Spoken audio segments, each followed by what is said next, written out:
గుడి బొమ్మవై ప్రతిభ చూపి బ్రహ్మాండ నాయకుడివైనావు. మాతా పితలకు ప్రదక్షిణముతో మహాగణపతిగా మారావు.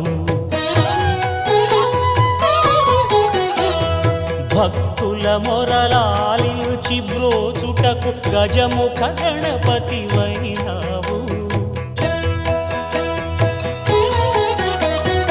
బ్రహ్మాండమునే బొజ్జలో దాచి లంబోదరుడవు అయినావు.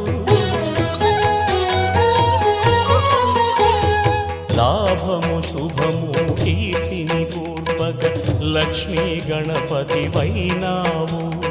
వేద పురాణములఖిల శాస్త్రములు కళలు చాటును నీ వైభవం.